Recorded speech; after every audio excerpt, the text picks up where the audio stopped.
तर उद्या 6 जूनला किल्ले रायगडावरती उद्या 352वा शिवराज्याभिषेक सोहळा पार पडणार आहे।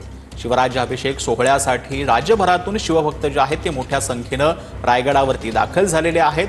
विशेष म्हणजे आदल्या दिवशीपासूनच किल्ल्यावरती शिवभक्तांची अलोट गर्दी पाहायला मिळते। सध्या रायगड धुक्यानं व्यापलं गेलं असून धुक्यांमुळे रायगडाचं सौंदर्य जे आहे ते आणखीनच खुलून आलेलं असल्याचं पाहायला मिळतंय। तर रायगडावर शिवराज्याभिषेक सोहळ्याचा आनंद दिसून येतोय। आपण पाहतोय सध्या आम्ही उभा आहे राजदरबाराच्या पाठीमागे। माझ्यासोबत काही शिवप्रेमी आहेत, आपण त्यांच्याशी बोलूया।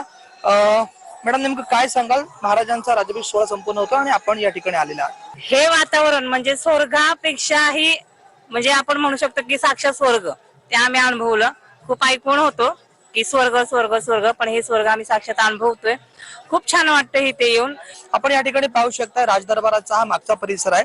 कशा पद्धतीमध्ये टेंट या ठिकाणी केले आहेत आणि टेंट करून शिवप्रेमी जे ते आदल्या दिवशीच या ठिकाणी राहण्यासाठी आलेले आहेत। धुक्याचं या ठिकाणी वातावरण आहे। एकंदरीत संपूर्ण गडावरती धुक्याचं माहोल जे आहे ते साचलेलं आहे। संपूर्ण जागोजागी धुकं दिसत आहे आणि त्यामध्येच हे जे शिवप्रेमी आहेत ते या गडावरती या ठिकाणी वास्तव्यासाठी आलेत।